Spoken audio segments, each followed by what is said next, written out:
This was my worst profit week in months, and it still cleared $600. Let me show you what that looks like, because this is the floor, not the ceiling. Okay, these are vintage Rockies jeans.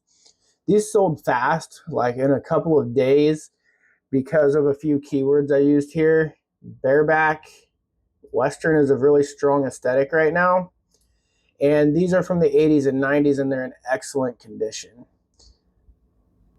Bareback just means there are no pockets on the back. The front had this really cool kind of design here that helped them sell a little bit quicker. And this is the tag you're looking for. Up next is this Lululemon Time to Restore tee. It took a few months to sell, but these are the things that pay the bills. Sold for $37.52. And it's got the tie front, kind of the baby tee aesthetic. And baby tee is a powerful keyword right now. Most of the stuff doesn't sell super well just because of the fact that it's not super substantial stuff, but they do sell pretty fast. Up next are these vintage 90s Pepe Betty jeans. Going along with the theme of the vintage Western Rocky jeans, these sold really fast. I've picked these up every time I see them, and they always sell for me. This is their tag. Sometimes they've got some more embroidery and stuff like that, but I think the mom jeans are coming back because these sell fast every single time. Up next is this Barefoot Dreams Cozy Chic pullover sweater. Barefoot Dreams is a really good bread and butter brand for me. It sells fast, generally within a few weeks, and it's really soft. People like it.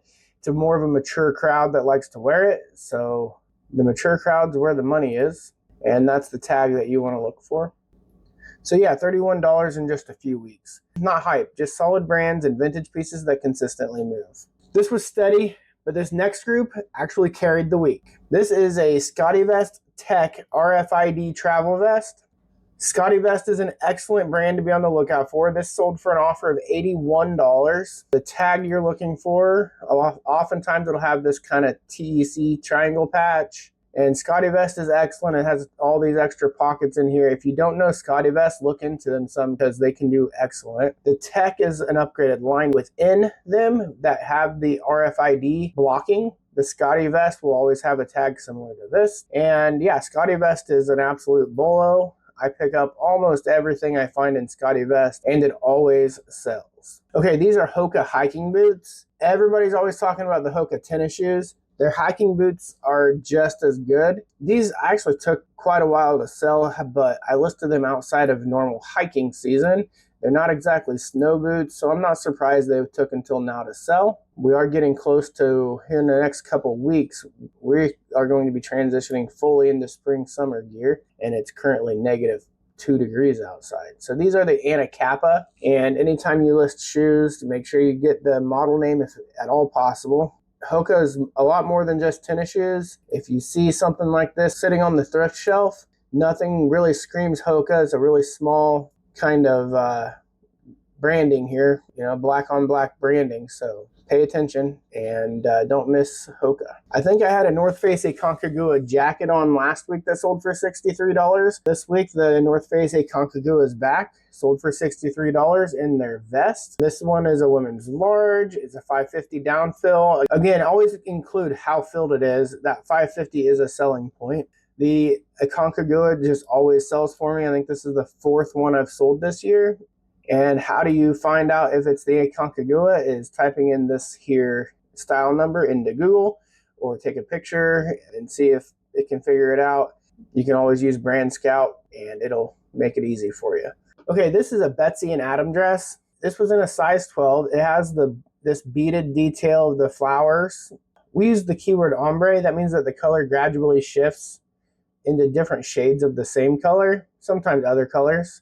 We use the keyword fairy core because of all of the dainty details and beadwork. And we use the keyword prom because we figured this is a dress that could easily be worn to prom, and somebody would absolutely love it for prom. When somebody's looking for a prom dress, they are going to be looking in prom dress, right? And if they're specifically looking for a fairy core prom dress, they're going to look up fairy core prom dress. So again, this sold for $55, relatively quick. So keep an eye out for that type of stuff. Okay, up next is this vintage 80s Jansen sweater.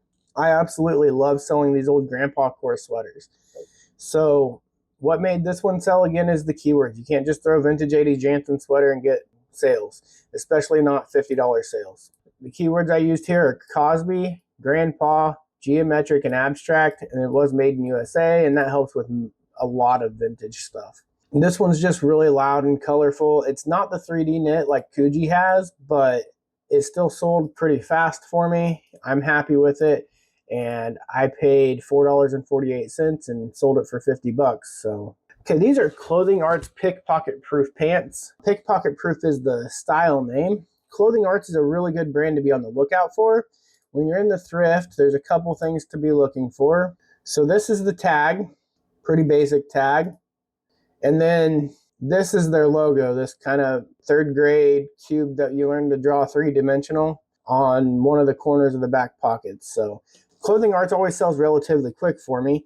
However, I didn't find these, my wife did, and they almost got passed on. So she didn't recognize the brand. They just looked like generic cargo pants, but they felt higher quality. So she scanned them into Brand Scout, and it showed $45 to $65 resale range with solid velocity. That's how you find the stuff other resellers miss.